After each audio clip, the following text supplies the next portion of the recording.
Okay, Senator, thank you so much for taking the time to talk with us again. It's been a while. Yes, I'm glad to be on with you, and thanks for taking the opportunity to let me share my perspective on Sacramento and California and what's happening.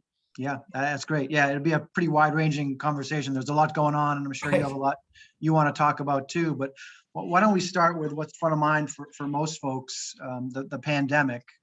Right. What I know during the recall campaign, you had some criticism of how Newsome had handled this, especially with some of his executive orders, and looking forward to talking a little bit about that. But it seems undeniable that California is positioned best among all the states in terms of the rate, the infection rate, which is a pretty important measure.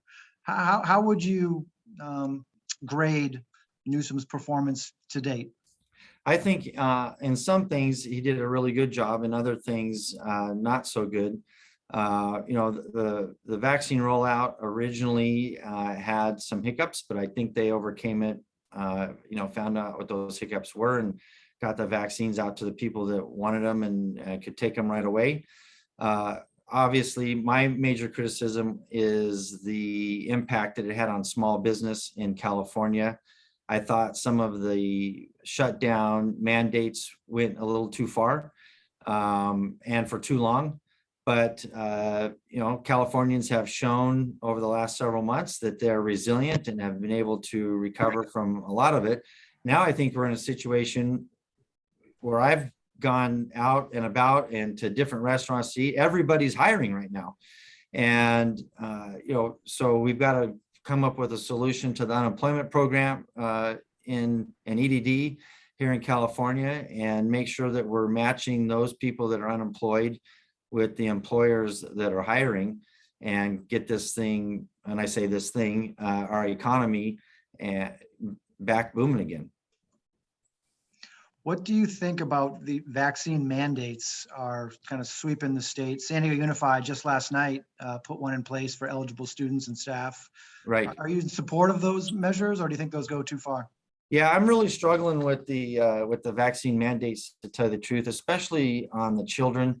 I'm trying to be a critical thinker about this thing. You all have, seen my stuff on this already. But when you look at the numbers of COVID in California and how it's impacting kids under 18, and you look at, that being 20% of our population, so approximately 8 million kids under the age of 18 in California, and very few of them have been, severely or negatively impacted by COVID. I have a really hard time supporting mandates on children for that. And I think, there's families that need to make that decision on whether their children should be vaccinated or not. And there's, I think, many more families that would choose not to do that because it's not their child is not a danger or a risk to their family. So I can't get there on the mandates, and I haven't really seen a science-based or demographic-based reason why to support the school-age children vaccine mandates. Are you vaccinated yourself? Well, the LA Times asked me that question way back, and I was actually kind of disappointed that you all didn't, contact me personally, because I have a relationship with you guys. But as you know, I had COVID a year ago in August, which obviously impacted my ability to finish out my term in Sacramento those last couple of days of the session. I've been maintaining, I'm on a program with the Red Cross, donating convalescent plasma as a result of my COVID experience, and now have transitioned that into platelet donations. As a part of that, I get tested regularly on my antibodies. I'm still carrying the antibodies very strongly, even a year later. So I have not gotten vaccinated yet, but I'm keeping an eye on that with my medical professionals and conversations with them. And as we go forward, if the things change with my antibodies, that'll be a discussion and decision I'll make later. And why not get vaccinated now? There have been some cases where it's been shown that having COVID doesn't necessarily mean smooth sailing. I mean, I can think Right. of one NFL quarterback who's gotten COVID twice. Well, and that, that's a very anecdotal situation. We're also seeing anecdotal situations of what we're calling breakthrough cases of people that are fully vaccinated also coming down with COVID.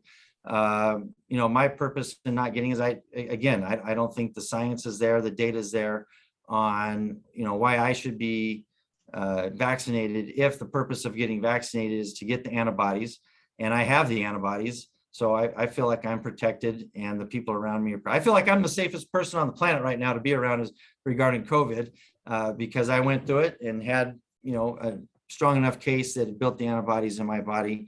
One of the challenges I'm having with some of the criticism on that is,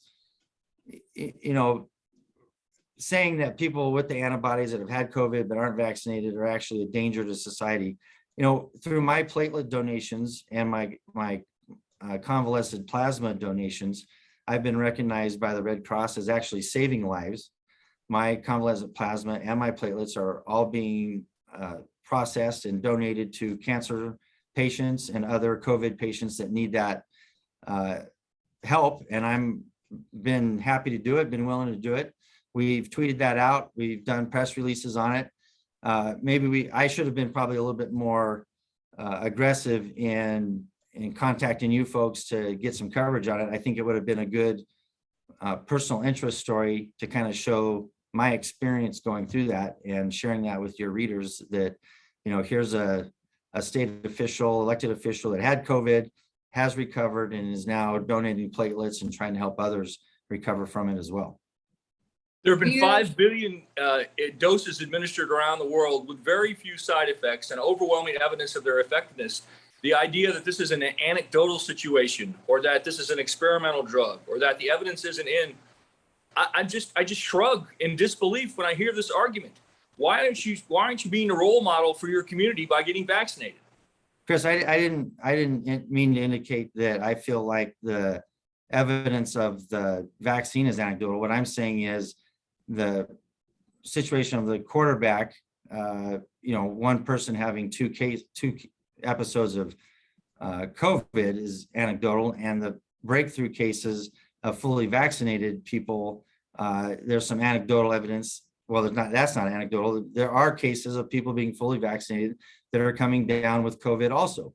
So it goes back to, I believe I'm setting an example by recovering from COVID, having the antibodies, having those tested and maintaining that I have them still as late as a couple of weeks ago, and then doing the process of working with the Red Cross to help others recover from it. And so at this point in time, I don't feel like that the vaccination is going to add anything to my protection as it is today. Do you trust the vaccine as it is, and for people who haven't gotten COVID? I think people, if they want to get the vaccine, should be able to get the vaccine, and people who choose not to get a vaccine should be able to choose not to get a vaccine. I have dozens of people in my life that have gotten, including family members, that have gotten vaccinated and have had no problems with it. I believe that, to Chris's point, the situations where there are side effects of it are very limited, very remote, and not overwhelming. There are other vaccinations that are required to attend school. Do you feel the same way about those? There's polio and diphtheria and all the others that the kids have to have. Well, the older vaccines that have a long track record of safety and reliability, of course I support those. I'm not an anti-vaxxer. If you specifically to SB 277 from a couple of years ago, the vaccine mandate bill, I did vote against that. That's no secret, because again, I believe it's the relationship between the doctor and their patient and the parent and their child that ought to regulate how each family chooses which vaccines they're going to get. My kids are vaccinated. My kids were vaccinated 20 years ago. And the number of vaccinations that are available today that the state's mandating kids take before they're age 5, I just come down on the side that, the parents ought to choose when and how and over the course of time they want to give those vaccines. What do you think of politicians who are in favor of like bans for vaccine mandates, or mask mandates? I mean, it seems like the states where governors are in support of those are in much worse shape than California, for example, or other states where those bans aren't in place. I'm sorry, Matt, I missed the beginning part of your question. I didn't Yeah, what do you think about bans, mask mandate bans that go like the complete other direction? Oh, okay. So look, you guys know me. You ran my editorial last year in April, which I appreciate. And I was pointing out at that point in time, from a liberty position and the history of our country, of people making responsible individual choices. I'll just be flat out honest with you on this whole COVID thing and the bans and the mandates. And one of the things I'm disappointed about the whole thing is how political it has become. And you've got Republican states doing one thing and Democrat states doing another thing. And obviously what's works and what's functionable and what is appropriate is probably somewhere in the middle of those two political statements. And I just fall back on personal responsibility and liberty. If you feel like a mask is going to help you, then you should wear a mask. If you feel like a vaccine is going to help you, you should get the vaccine. If you feel like that you can avoid being a danger to society and a danger to yourself by not participating in those programs, then okay. And regarding that, the vaccine either works or it doesn't. So, in which I believe it does. And so I have a hard time supporting, to answer your question, Matt, I have a hard time with the government coming down hard on either side of that issue. What about for teachers, nurses, and police officers who don't want to get the vaccine and they are dealing with the public? Right. And so I go back to the vaccine either works or it doesn't work. So if a police officer is choosing not to get vaccinated and they're dealing with the public that has chosen to get vaccinated, then that person who's gotten vaccinated is protected.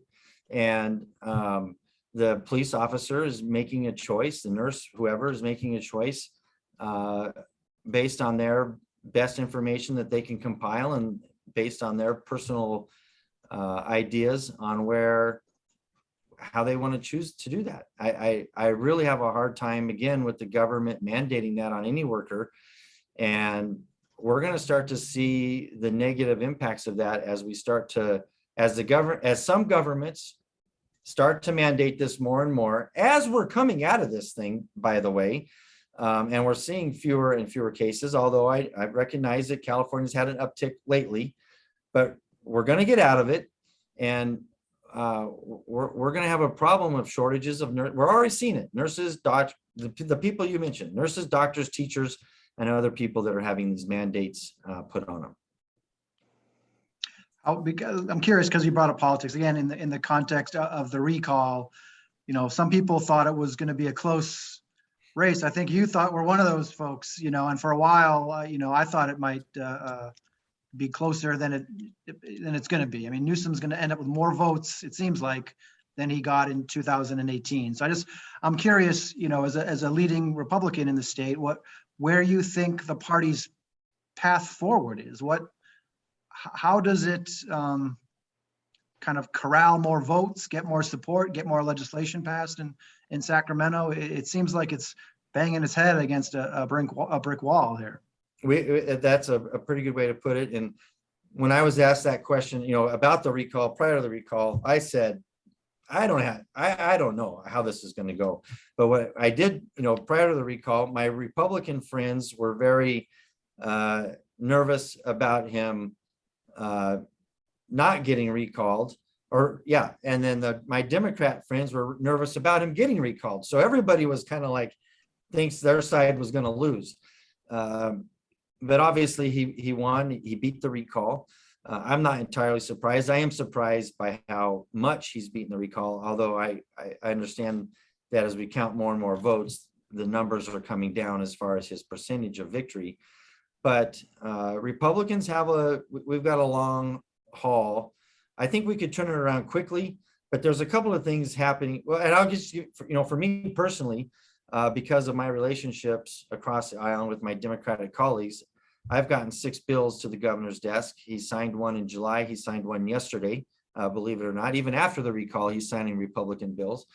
And I've got the most of any Republican in the legislature.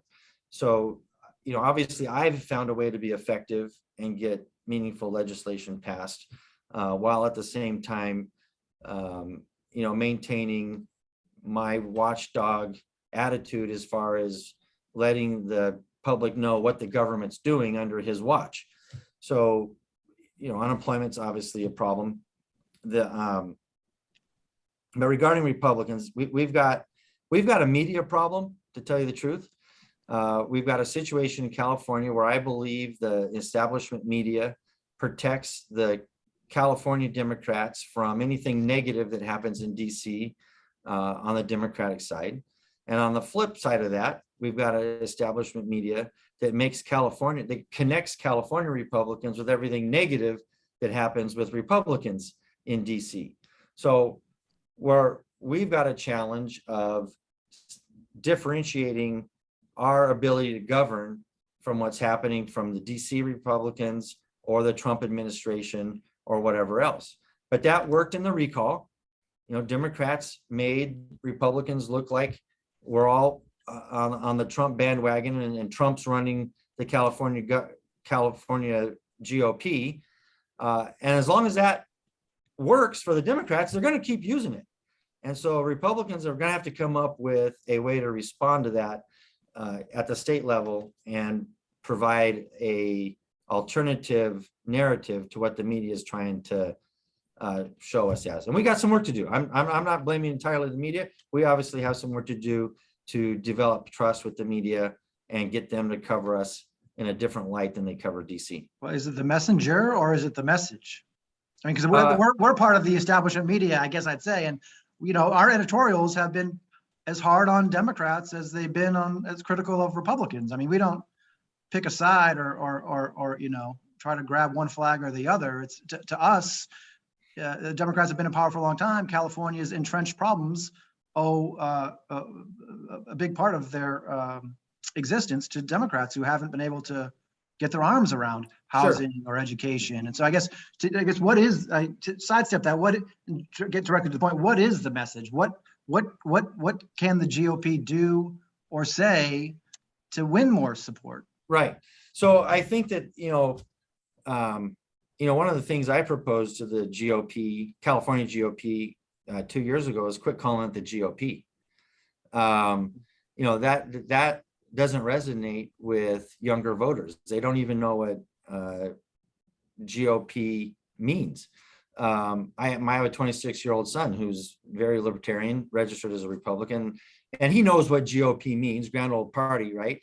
But I asked him, what does GOP mean? He goes, gray old people. And so, that's just his sense of humor, but he's not wrong.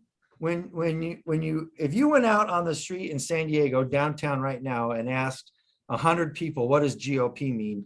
I would be surprised if 12 could say what it stands for or what the message is. And that's on, obviously it's on me as the floor leader of the Republicans and the former caucus chair. We need to develop that message and find a way to package it different. So what does Republican mean to me? It means individual freedom, individual responsibility, the lowest tax rate the government can have to do the job that it needs to do, and a government as small as necessary to do the basic functions the government's supposed to do for us. Keep us safe, build roads, have schools, that kind of thing. But you wouldn't get that answer from maybe even 40% of the Republicans if you asked them that. And so back to your point, a message and messenger, we've got to improve both. And who is the statewide messenger for the Republican Party in California right now? We don't have one. And so we've got to find a way to develop that. In the mid-1990s, Jim Brulte and I talked a lot. He was the most powerful California Republican by far then, the Rancho Cucamonga Republican. Right. And anyway, he would always tell me that if the Republican Party just had a simple message, pro-business, low taxes, and avoid social issues, it could find its way to winning more than half of independents who are turned off by California Democrats. Well, 25 years later, the point still remains the same. It does.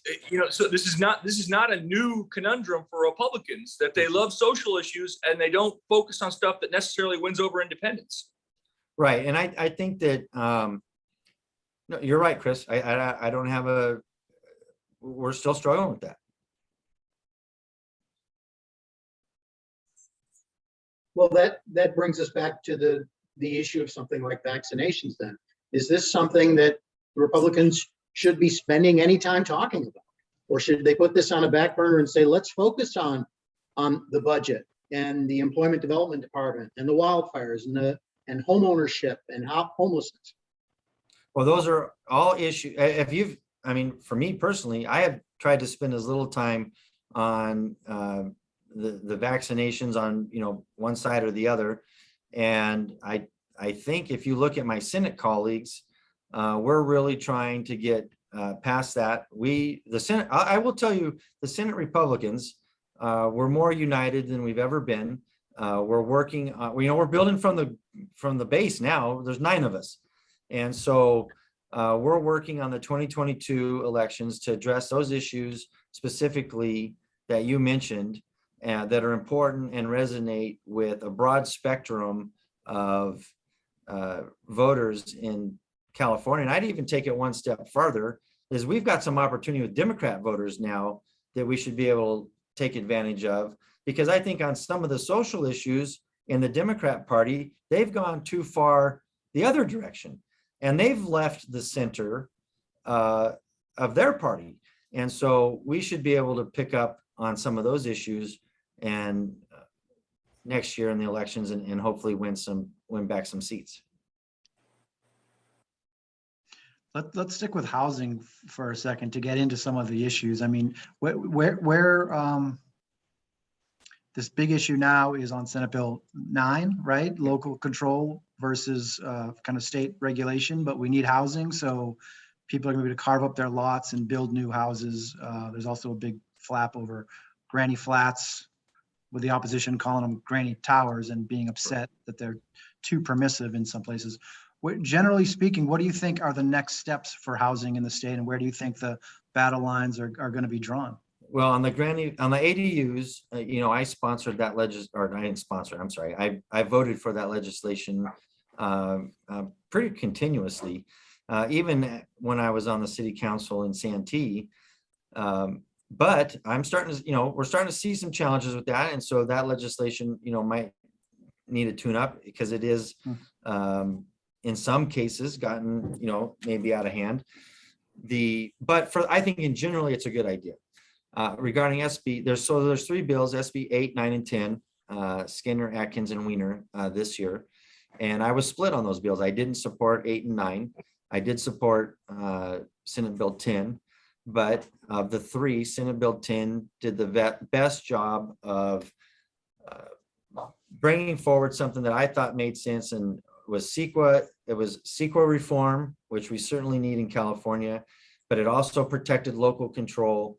It gives incentives for the locals to upzone in certain areas near transit, which I think makes sense. The CEQA reform makes sense, but it doesn't mandate it. It's not Sacramento telling the locals they have to do this like the other 2 bills did. And so that's why I supported 10. Mm-hmm. And, there's still a lot of land to develop in California, maybe not so much in San Diego City or, in the county, we still have quite a bit left as well. And we're going to have to get to the point where us as policymakers are willing to take on some of the environmental lobby that really, some of these organizations really aren't environmentalist organizations. They're fully employed law firms that are using CEQA to sue and make revenue either from the developer or the cities or the jurisdictions that are approving these projects. So we're gonna have to find a way to work around that too and solve that problem. where are the places to build? Because there's a big discussion, and this kind of gets us from housing to climate change, but a lot of those places where people are looking to build, especially big numbers of housing units, are farther away from transit or from downtown areas. So there's long commute times, which adds to Right. well, Let's just look at there. recently in San Diego County, you had the Newland Sierra development up in North County that, the environmental lobbying was able to take it to a vote of the entire county and have it overruled. There's a handful of golf courses that have gone bankrupt and closed, and developers have bought them and are trying to redevelop them. And I think of the one specifically on I-15. It's on a major transportation corridor. It probably makes a lot of sense to put some homes there, but you're going to have the environmental community come out against that and of having any homes built there. Well, is that appropriate? Is building nothing there appropriate, or is building something there appropriate?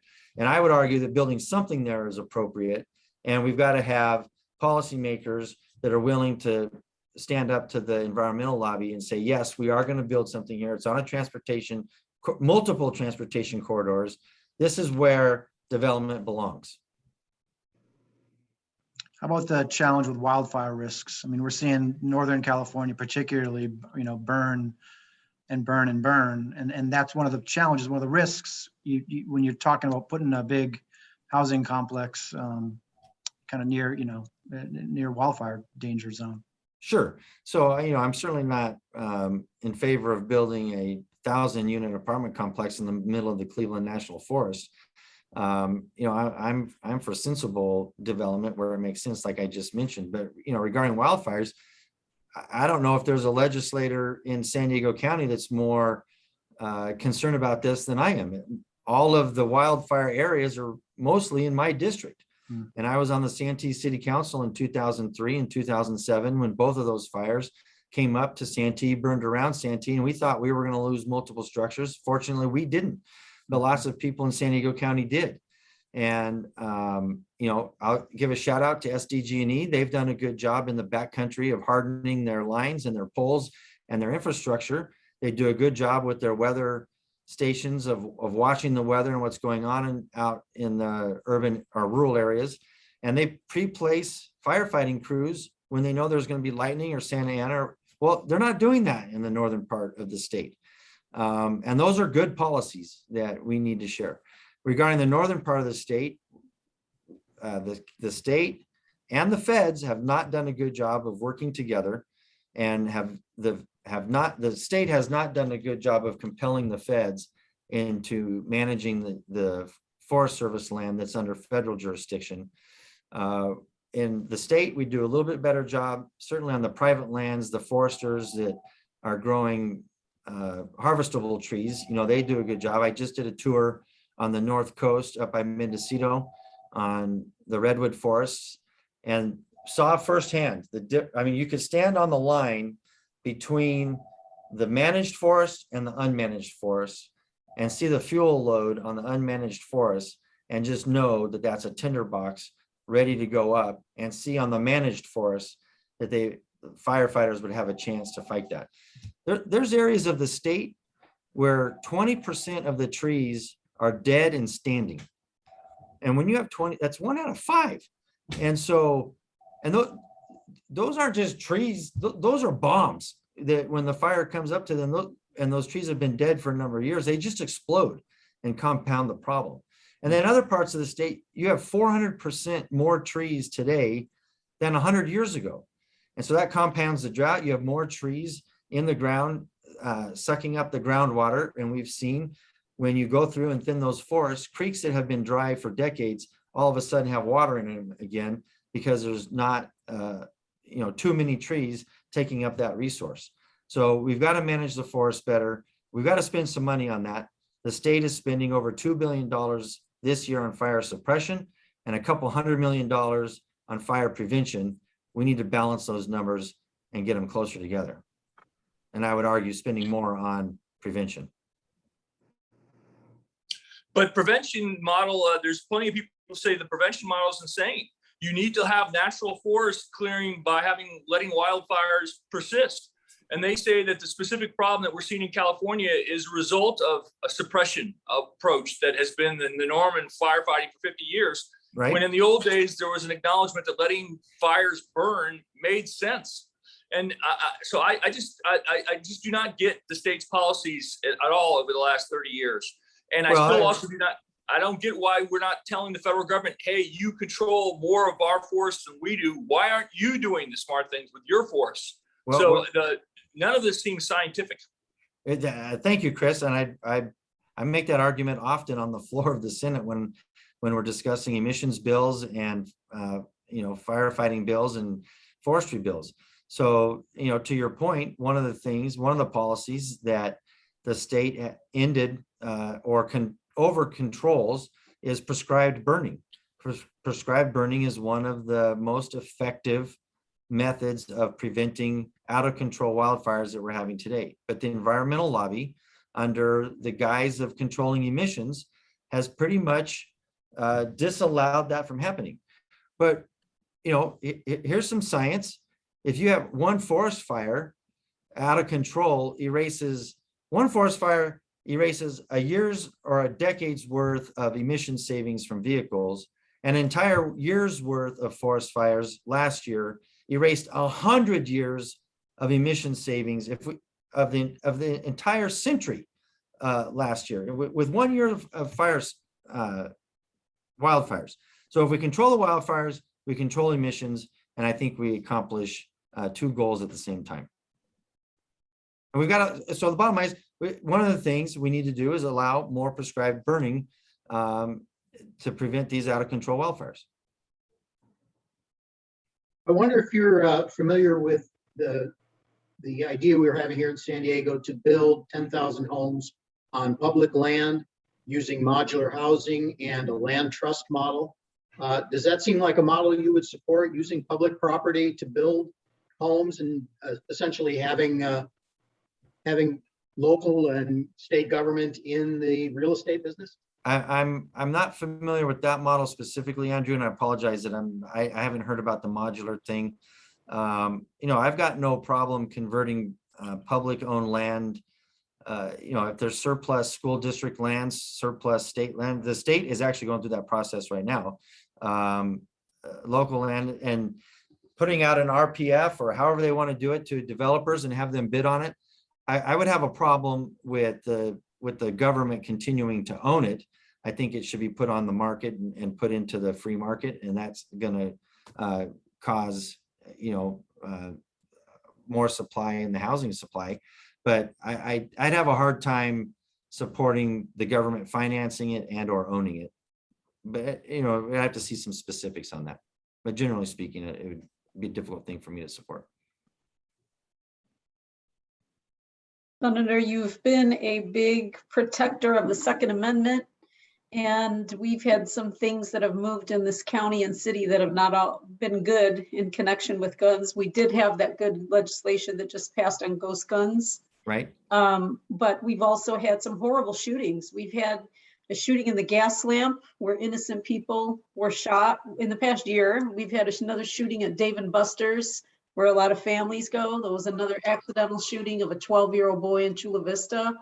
Has anything changed on your end about how you feel when it comes to guns? Well, I'm not familiar with those cases in particular, and I'm actually kind of I'm gonna have to subscribe to a news feed or something. Maybe I missed that stuff when I'm in Sacramento. Because I'm not familiar with any of those.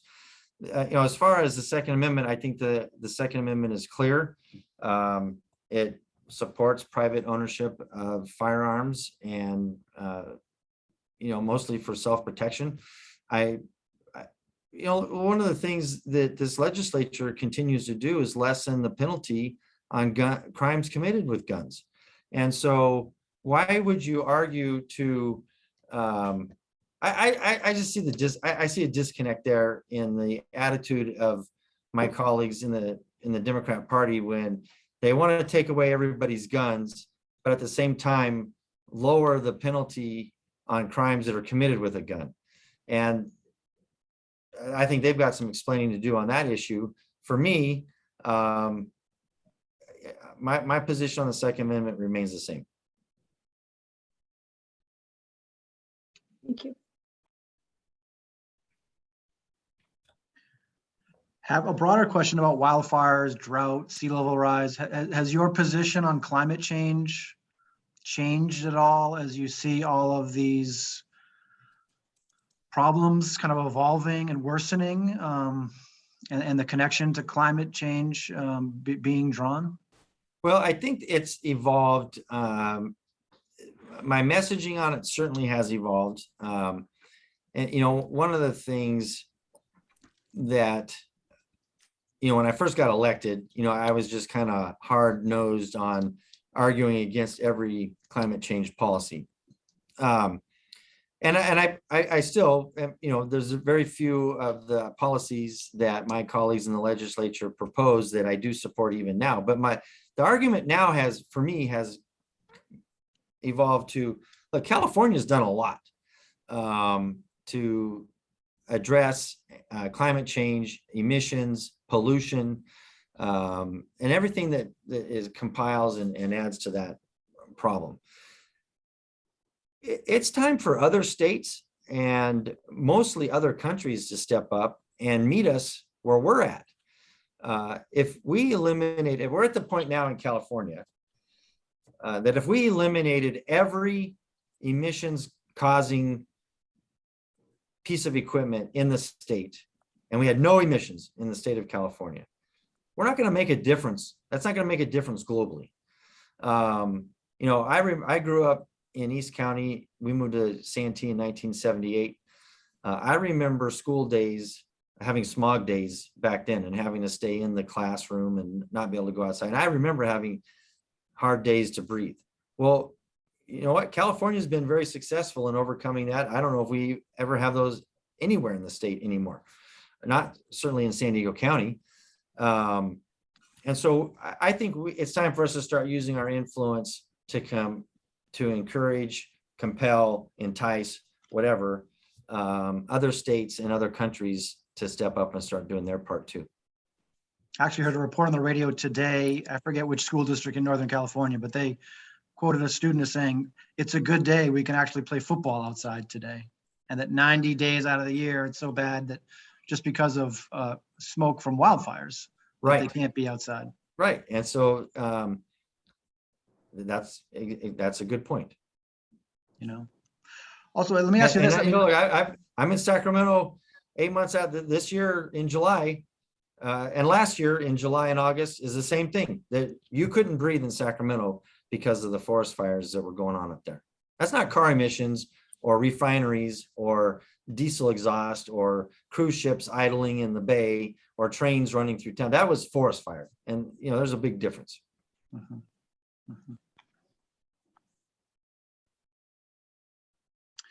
Mm-hmm. The question comes back to me. We were talking about the future of the Republican Party, I'll say, instead of GOP, but and the standard bearer. I mean, who is the standard bearer by now? Is it by default? Is it Larry Elder, or is it someone maybe whose politics are more moderate? Who is the standard bearer of the California Republican Party? I think at this point in time, you know, again, it goes back to the basic principles of being a Republican, rugged individualism, right? So we're a bunch of individuals running around trying to get our message out, and we need to learn to play as a team. And we will. I'm hopeful for that. No, I don't think Larry Elder is the standard bearer for the Republican Party. I think he did a good job in the recall. You all know I supported Kevin Faulconer, you know, because I wanted a governor in there that had governed before, and he's worked with some of the people that are already there, so he has relationships with them, you know, which I think is important. We've got to find that person. Maybe it's Kevin, maybe it's somebody else. Who knows? But we've got a governor's race coming up in 14 months, and so we've got to find somebody that can appeal across the board to several demographics in California if we're going to have a chance to pick up the governor's seat next year, and or pick up Senate seats that we've lost over the last 2 terms. when I got elected in 2018, we had 14 seats. Now we have 9. And so I'd like to get back to as close to 14 as possible. It's better than the 6-pack days of old where it was only Right. 6 senators. Yeah. Well, are you opening the door did to a get- gubernatorial run yourself right now? I guess I Well, should ask that. I get that asked a lot, and it would be an honor to be the governor of California. I think that I have a lot of good ideas that would reach across that broad spectrum of people. And I have constituents that come up and ask me all the time, very sincerely and very lovingly. And I tell them, you know what, it's a great idea. I'd love to do it.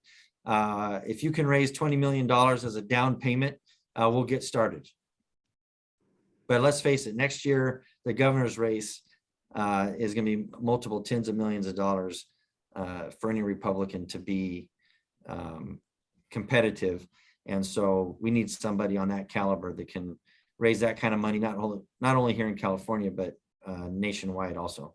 And I think it's important for other states and political folks around the country to take a look at California and find a reason to invest in Republicans here in California so that we can bring some balance back to the state. Even my Democrat colleagues feel like, not all of them obviously, but some of them feel like it's out of balance right now, and exhort me as a Republican to help us do better so we can get more balance back in the legislature.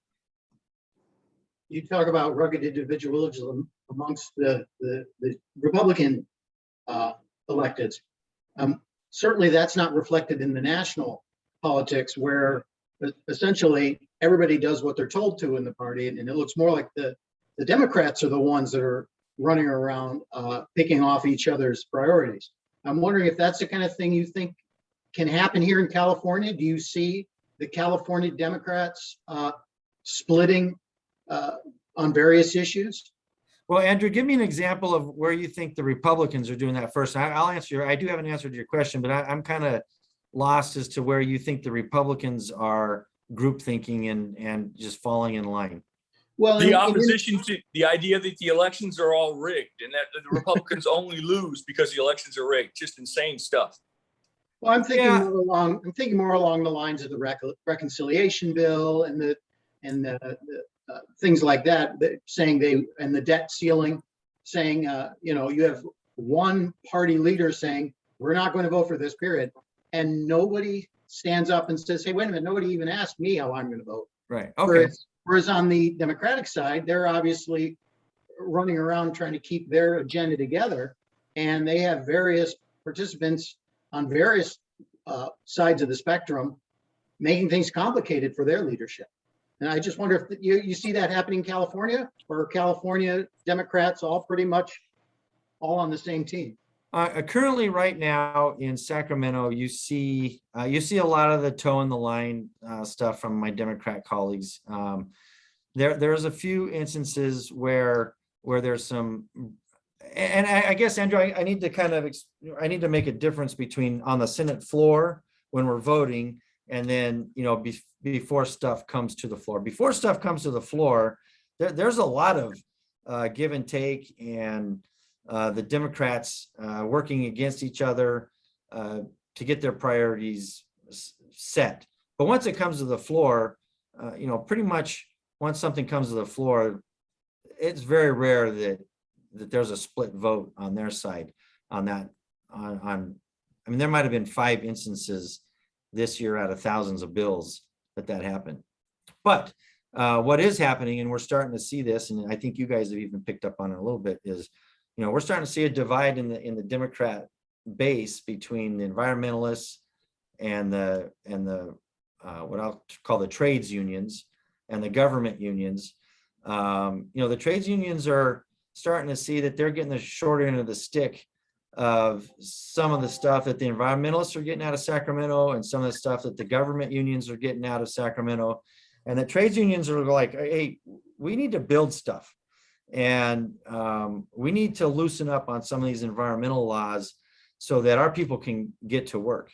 And I'm proud to share with you guys, I'm endorsed by a lot of law enforcement, first responders, but also the Southwest carpenters endorsed me both in the 2018 race and the 2020 congressional race. And I'm looking forward to getting their endorsement again, because I recognize that those are hardworking people that live in my district, that make an honest living, and they just want to do their job. And we've got special interests in Sacramento that are shutting that down. So we're going to start to, I think that's going to start to show itself a little bit more next year, as you see the different high-end special interests of the Democratic Party that traditionally have coalesced over the last several decades start to fall apart, or at least in a few wedges in there. The fact that someone's running against Laura on the Democratic side is pretty wild. I just learned that the other day, and that is very wild, actually, because he's very popular. I obviously I don't agree with all of his policies, but I work with him. I've worked with him when he was he and I got elected together in 2010 to the assembly. So he's a likable guy. He's hardworking, and so it is interesting that they're going to have that fight. You mentioned your endorsement of Faulkner.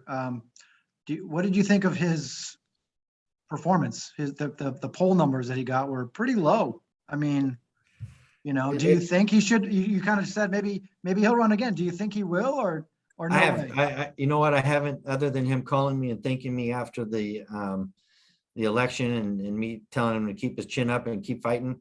We haven't had that conversation, so I don't even want to guess. But I wish, again, it goes back to fundraising and how expensive it is to run in California. It's a $50 million deal to run for governor or U.S. Senate in California. It's just the fact. And until you have somebody that can raise or spend that kind of money, it would be very difficult for somebody like me to come onto the field tomorrow and raise anywhere near that kind of number between now and next year. Yeah. But isn't the focus on money getting away from the fact that Republicans simply don't have ideas that appeal to a majority of California voters? The only statewide candidates to win this century are Arnold, the action hero, and Steve Poizner running against the klutz Cruz Bustamante. Right. So where's the evidence that money is what's the problem? Well, Chris, that's also a good point, because Meg Whitman had tons of it, right? So, and there's obviously plenty of criticism we can make of her campaign and how it was ran and all of that. So money's just part of it. So please don't hear me try to say that that's the solution. I said it's a down payment on getting started. So again, I think the Republicans, especially on my Senate colleagues and I, we're working very diligently on a legislative package that will appeal across the board to Californians. And if we can get somebody that has the stature to take that statewide, I think it will resonate with a broad spectrum of voters. What do you think should happen with the? I'm sorry. Go ahead, Laura. Go ahead. As an elected official, what are you doing to make the lives better for people of color here? Well, to begin with, I have a very diverse staff myself. One of the things when we're doing constituent outreach is, we don't care what people's background is, or their color, their ideology, their nationality, their religion, their faith, whatever. I have 1 million constituents. And in the last 19 months, we have 2,500 constituents that have reached out to my office for help. And we've helped every single one of them. And most of those have been with unemployment. And there's been several policies and bills that I've supported in Sacramento that have answered to that cause. And there's some that I haven't. So I'm kind of, doing everything I can from my perspective and my position in the minority party to be at the table and having those conversations and moving in that direction as best I can. I'm sorry, are you suggesting that 25,000 people in your that reached out to you were people of color for unemployment? No. 2,500. And what I'm saying is we don't ask if they're people of color or not people of color. We don't ask their faith background. We don't ask their political background. We just help them, regardless of who they are. They're a constituent of mine. My staff cares, and we're going to help them regardless of all of that. Speaking of large amounts of money, the recall costs upwards of $276 million. And I'm wondering, having been through all this, would you support reforming the whole recall process? And how would you reform it? I think that conversation is definitely going to take place. Ever since I got elected to the assembly, I've had some challenges or some concerns with the whole initiative process as it is. Those are, up until this point in time, have been bastions of people's access to government since 1911, when the initiative process, the recall process were put into place. So I don't have, I would agree that there needs to be some reforms. I don't know what those are yet right now.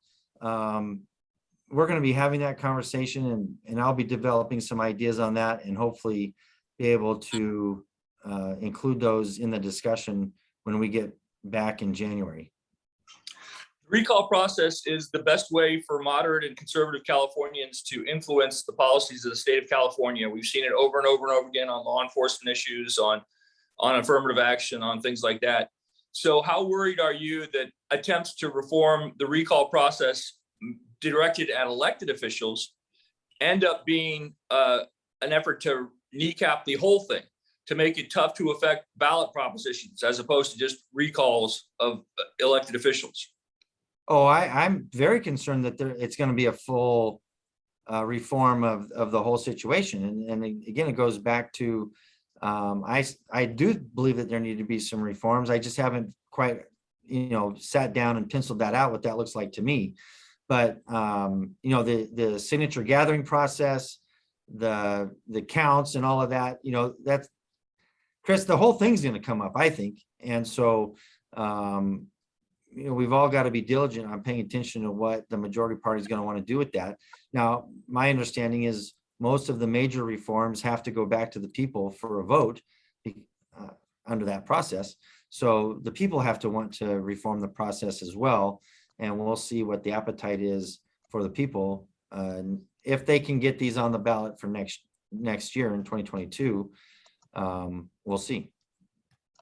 I haven't seen any proposals, any specific proposals on. Well, there's the most obvious one. There's two obvious ones. One is doubling the percentage of the threshold from 12.5% of the last vote to 25%. The second is allowing the recall target to be on the ballot as a replacement. So I've heard that. I've heard the second part. I hadn't heard the doubling. I don't think I would support doubling. And putting the person's name back on there, that's kind of counterproductive. I have heard a proposal of the person, like in the governor's case, the governor's removed and the lieutenant governor becomes governor. That's an interesting concept. But putting the person under recall back on the ballot, that just seems like that's counterproductive.